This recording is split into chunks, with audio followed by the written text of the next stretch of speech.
রাত প্রায় 1টা বাজে। গ্রামের বাইরে একটা পুরনো গুহা থেকে মন্ত্র উচ্চারণের আওয়াজ আসে। ওম ত্রম্বকম আর এক আজমাহি তান্ত্রিক সুগন্ধিত পুষ্টি অগ্নি প্রজ্বলিত বর্ধনম। করে। ওম ত্রম্বকম তান্ত্রিক আজমাহি না থেমে সুগন্ধিত মন্ত্র পড়ে পুষ্টি যাচ্ছিল। বর্ধনম।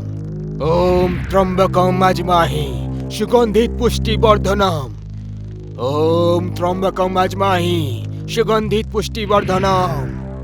এই ডাইনি, আমি জানি তুই এখানেই কোথাও আছিস। আমি তোর এখানে উপস্থিতি অনুভব করতে পারছি। লুকোনোর কোনো লাভ হবে না, আমার সামনে আয়, না হলে তোর সাথে ভালো হবে না। নে, এসে গেছি আমি। চলে যা এখান থেকে। চুপচাপ এখানে বসে পড়। আমি বসবো না, তোর যা করার করে নে। হ্যাঁ, বসেছে তো নাকি? ওম ত্রম্বকম আজমাহি সুগন্ধিত পুষ্টি বর্ধনম। ওম ত্রম্বকম আজমাহি সুগন্ধিত পুষ্টি বর্ধনম।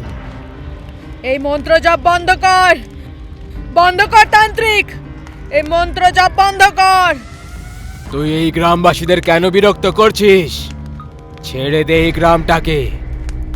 তান্ত্রিক, তুই আমার আর গ্রামবাসীদের মাঝে আসিস না, না হলে তুইও মারা পড়বি।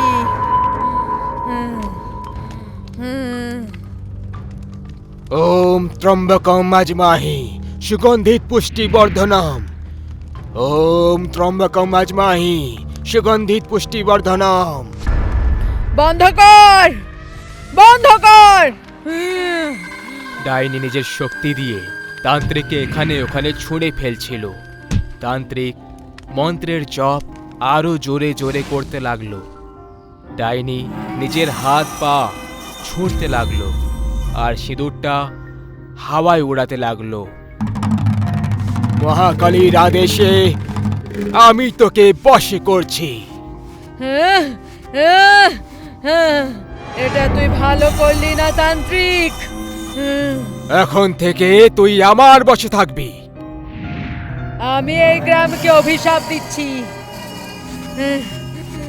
আমি ফিরে আসব কোন এসে যে, আর এই গ্রামটাকে বরবাদ করে দেব।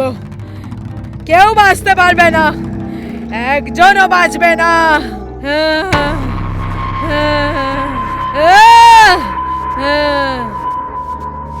কিছুদিন পর গ্রামবাসীরা ডাইনিকে ভুলে যায় আর তার অভিশাপটাকেও। জয় নামের এক যুবক নিজের পড়াশুনো পুরো করে 6 বছর পর নিজের গ্রামে ফিরে আসছিল। পরিবারের সবাই খুব আনন্দে ছিল। আরে ভাই, তাড়াতাড়ি চলো, ট্রেন এসে গেছে হবে। চলো চলো, আমি তো কখন থেকে তৈরি হয়ে বসে আছি। কিন্তু যখন ওরা স্টেশনে পৌঁছলো তখন জয়ের সঙ্গে একটা মেয়ে ছিল। বাবা, এ আমার স্ত্রী রাখি। তুই তুই তুই বিয়ে কবে করলি? 3 মাস হয়ে গেছে। সবকিছু খুব তাড়াতাড়ি হয়ে গেছে বাবা। ভাবলাম তোমাদের দুজনকে সামনে থেকে বলবো। আমি জানি তুমি খুব রেগে যাবে, কিন্তু আমার কথা শুনে সিদ্ধান্ত নিও। কথা আলোচনা পরে করবে। বাহ, কি দারুণ বৌমা। এখন বাড়ি চলো, সব কথাবার্তা বাড়ি গিয়ে করে নিও। চলো। জয়ের বাবা খুশি ছিল না, কিন্তু মা খুশি ছিল। মা, আমি জানি আমি ঠিক করিনি কিছু না বলে বিয়ে করে, কিন্তু একবার বাবা আমার কথা শুনে নিলে তাহলে সে আমার সিচুয়েশনটা বুঝে যাবে। কথাটা সেটা নয় জয়, তোর বাবা অন্য কোনো কারণে চিন্তা করছে, সেই পুরনো চিন্তা। কোন পুরনোর কথা বলছো মা? সেই ডাইনির অভিশাপ, যে সে আবার ফিরে আসবে কোন এসে যে। এরকম কিছু হবে না বাবা। ওই ঠগবাজ বাবা গ্রামবাসীদের থেকে টাকা আদায় করার জন্য মিথ্যে কথা বলেছিল। নিজের গ্রাম থেকে কত ছেলেরা শহরে গিয়ে বিয়ে করে নিল, কারোর কিচ্ছু হয়নি, সবাই খুশি আছে। তুমি চিন্তা করো না, এরকম কিছুই হবে না। এরকম কিছু না হোক সেটাই ভালো হবে খোকা। ওরা সবাই বউকে নিয়ে গ্রামে পৌঁছলো। বউ ঘোমটা দিয়ে রেখেছিল। জয়ের বাবা এখনো খুব চিন্তায় দেখাচ্ছিল। তখনই জয়ের বাবার ফোনে একটা কল চলে এলো। কি? কবে? কি করে হলো? কি হয়েছে বাবা?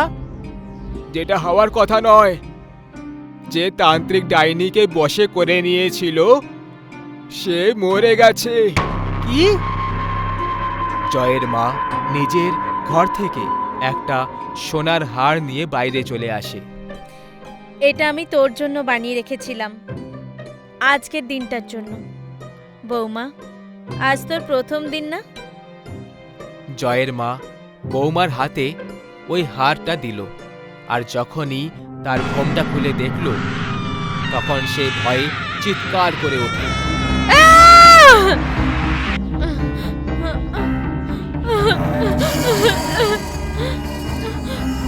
হ্যাঁ, আমি এসে গেছি। কোণে ডাইনি হয়ে গেছিল, আর ডাইনি জোরে জোরে হাসছিল। আর জয়ের মা ডাইনিকে দেখে রুমের বাইরে পালানোর চেষ্টা করতে লাগলো। তখনই দরজা বন্ধ হয়ে যায়। আমাকে যেতে দাও, আমাকে যেতে দাও, আমাকে যেতে দাও। এত বছর পর আবার স্বাধীন হয়েছি আমি।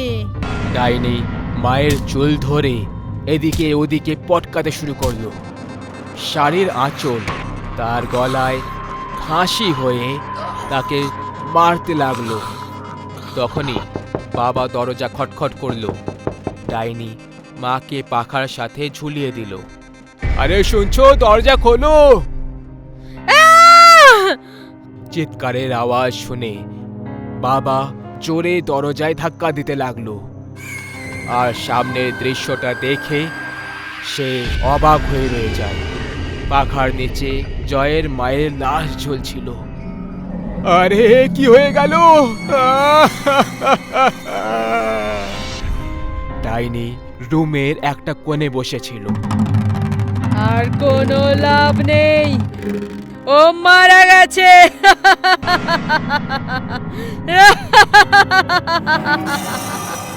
বাবা এখানে ওখানে পালাতে লাগলো। জয়ের নাম হেঁকে হেঁকে ওর বাবাও তার পেছনে দৌড়লো। জয়, জয়!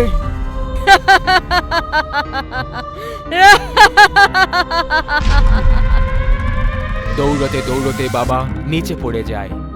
ডাইনি বাবার উপরে এসে বসে যায় আর নিজের নখ দিয়ে বাবার ছাতি ফাল করে দেয়। বাবা খুব জোরে চিৎকার করে ওঠে।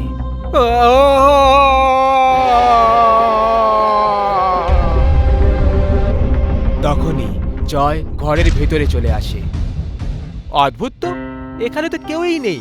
বৌমা এলো, সবাই ছেলেকে ভুলে গেল। জয় রুমে চলে যায়। ডাইনি নিজের পেটের দিকে দাঁড়িয়েছিল।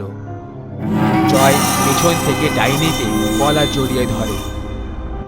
রাখি, কেমন লাগলো আমাদের ঘর আর আমার মা বাবা, বলো? জয় আয়নায় যখন দেখে তো ও ডাইনিকে দেখতে পায়। জয় ভয়ে এদিকে ওদিকে দেখতে শুরু করে। ও ওর মা আর বাবার মৃতদেহ দেখতে পায়। তখনই ডাইনি নিজের হাতে জয়ের গলা কেটে দেয়।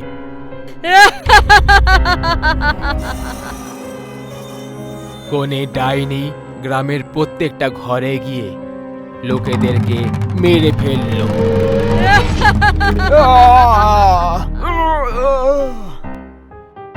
সব গ্রামবাসীরা মারা পড়ল। গ্রাম বরবাদ হয়ে গেল। আমি বলেছিলাম আমি ফিরে আসবো কোণে সেজে। এখন কেউ আমাকে বার করে দেখাও এই গ্রাম থেকে।